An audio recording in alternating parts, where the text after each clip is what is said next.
Hey there, Goa fans. Mark DJ Solitaire here with episode 24 of Retro Goa Explorations, my weekly series in which I present a track that I remember from the 90s Goa psychedelic dance movement, tracks that I remember from the time and that I believe are some of the best from this whole incredible genre of music with its different subgenres and however one pronounces that French word in English.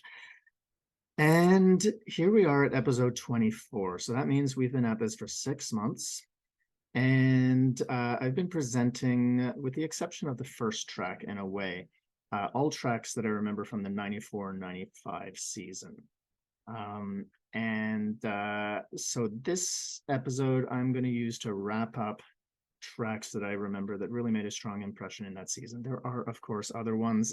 Unfortunately, I know there are sometimes some violations on copyright, so certain tracks I know have been blocked automatically when I had them in DJ mixes, so I'm not able to feature them. And, there's so many tracks to be featuring also from 95, 96 and onwards and so on. So it's going to take a little while to get through a bunch of these classics. So I thought I would wrap up with a track that I remember very, very distinctly for several reasons.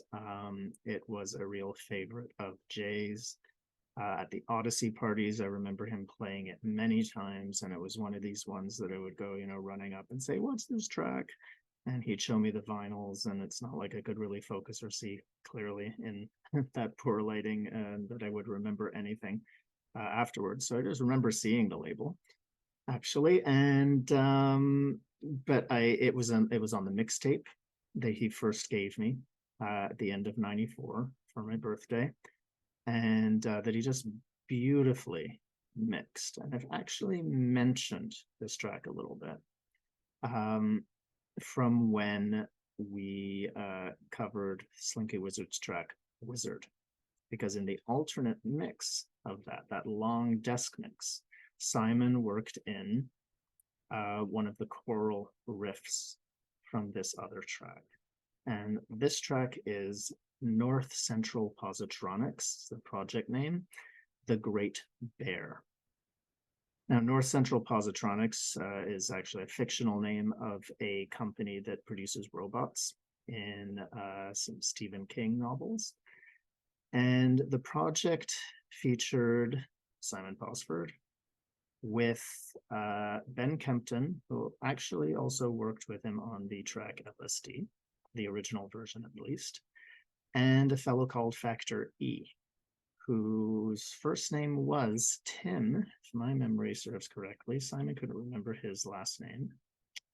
And the guy who moved on from the scene and became an estate agent, as Simon said. And this track would have been produced at Simon's home studio in Battersea, he said around 93, 94. But we know that that Wizard desk mix was made in late 93. It's got the same riff, so it's probably from around the same time. Now, I was thinking of this track, I was thinking that it was going to move on to, the 94-95 season already after episode 23. And then I came across this card when it was, a friend was visiting recently, and it was looking at Jay's top 10, and this was in here. And then I realized, this track had such an influence on me. I mean, it was just always one of my favorites. So I needed to feature this one.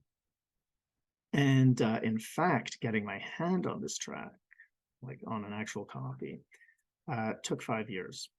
So I first heard this in 94, as I said, and then I didn't get a copy of it until late 99. And it's a bit of a fun story. So Jay had left Japan and left his records with Chris Case, who was he was an old London hippie fellow in the 1960s, and was a great ambient DJ, really eclectic musical taste, and knows a lot about classical music. So he and I talk a lot about that kind of thing too. And I knew I wanted this track, and when I was leaving Japan for the last time from living there in 99, late in July 99 before going off to Europe and going to Solips. I was on a mission. I was like, I need to get this track, but I didn't know what it was. I didn't know what it was called. So I went over to Chris's place, and he lived like 2 hours out in the countryside by train, and we had a day there, and I was just put on one record after another, putting the needle on the record and checking to see if I could find this thing.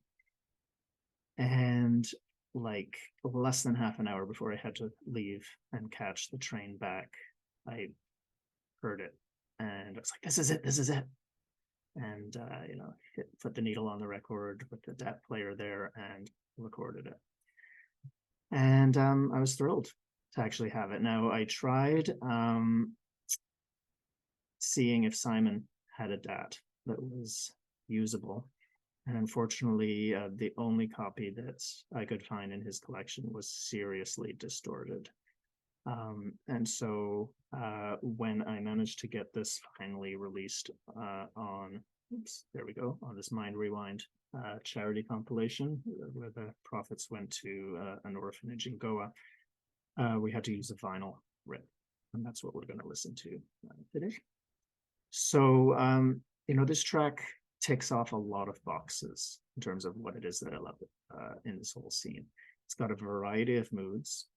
It's got really hummable, singable riffs, and they all play together beautifully. They can all be layered there, and it's just gorgeous how the interplay between the voices, and really the melodies are really beautiful. They're beautiful, singable, and I think the storyline as well is marvelous. Simon is a little less enthused, and when I shared this on Facebook, you can see the comment here that he wrote about his thoughts on the track, and I respectfully disagree. I think this is a marvelous, marvelous track. So let's give this a listen, shall we? Just line it up here, and here we go. Beautiful, mysterious, kind of undulating start. Some more mystical sounds in there. Just murmuring. Beautiful choral voices and some other stuff interplaying with that. And then something unexpectedly dark.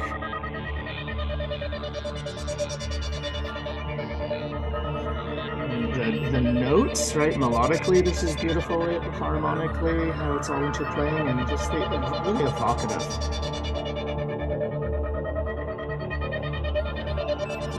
Some of it sounds, nice and beautiful, and there's also this sort of gnarly dark side to it, which is interesting how those moods interplay. And the drum roll in.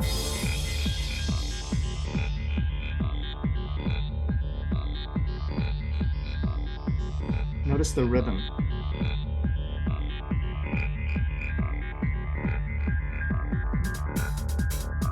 And the rhythm to the percussion, right? Everything's not just on the beat.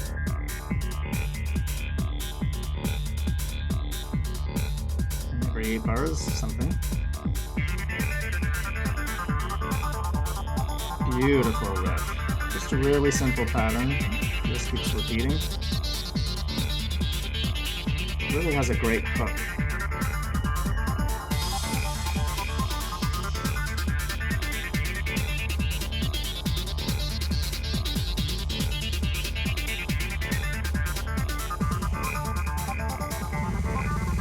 Here.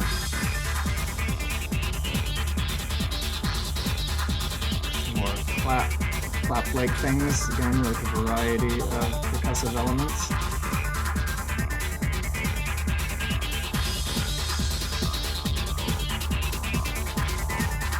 So then this really catchy riff is going to start moving into another catchy one.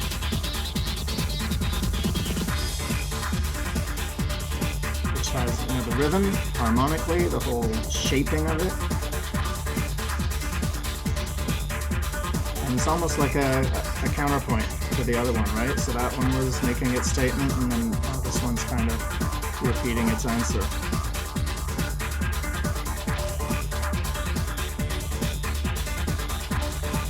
And then, just over here, it's going to break away. Those gorgeous voices. That's in that alternate wizard mix. Just listen to those notes.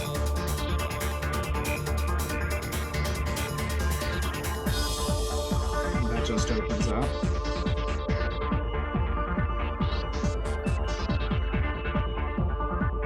And there's whole new development here.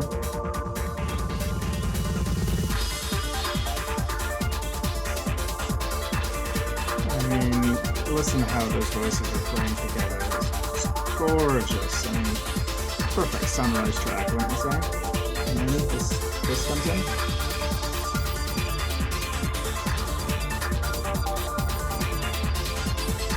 It really reminds me of Krista Burr's Spaceman Came Traveling. Go give that a listen. There's a lot of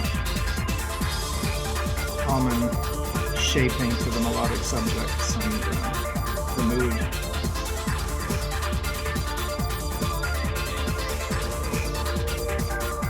This riff comes back.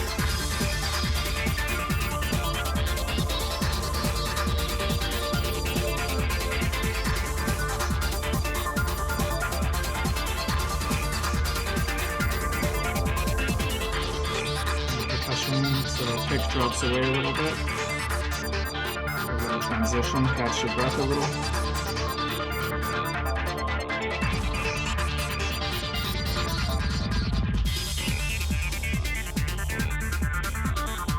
Just so seamless, isn't it? I mean, you know, these are, again, they're stems, riffs that we've heard before, and they just come in so naturally from one to the other.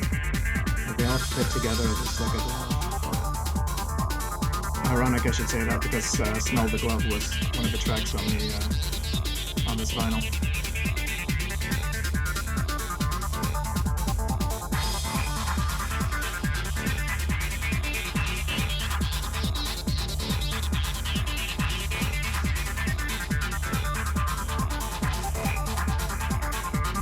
There's that slightly dark flavor that comes in.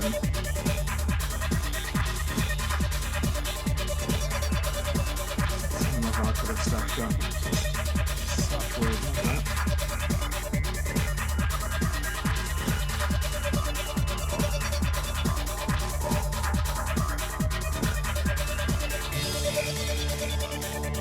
Now we begin quite a long outro.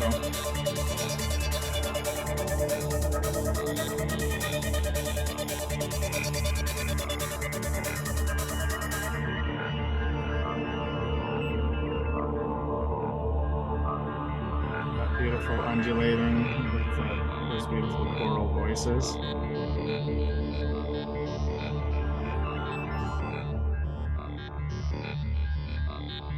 It's just gonna fade away.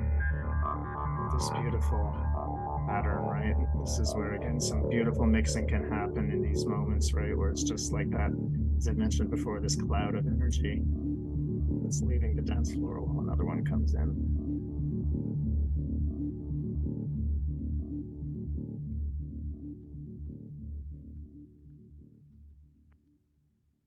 I mean, wow, such a beautiful track. Again, that's one of the things that really struck me when I first heard this music, right? It was fun, playful, otherworldly, but then there's also this beauty, like you could actually hum and sing. This electronic dance music didn't have to be abrasive or harsh, and sometimes those qualities work, right, within context. But just a gorgeous track, a real sort of secret Simon Posford track, which again, according to his comment on my post, probably like to keep it secret. But I just think a gorgeous one came out on, you know, this really, you know, unusual non-Goa, perhaps, I don't know, label, Intelligence Records. And there we go. I mean, I just think a gorgeous track. One Jay used to play all the time, as we've seen in his top 10 for 1994. And I remember him playing it in 95 as well, as one did. And it's just a classic, and I'm glad that at least it became available again on this one. And there we go. Now, I'm not saying I'm never going to sort of go back and present any tracks from the 94 to 95 season. There are several that I've missed. I just really want us to start, get things moving along. And I figured that perhaps, 6 months and 24 tracks might be a good little organizing principle for us to then move on to what's next. Alrighty, so I am going to sign off here and then leave you with the entire track, The Great Bear by North Central Positronics. I'm Mark DJ Solitaire here, wrapping up episode 24 of Retro Goa Explorations. See you again soon.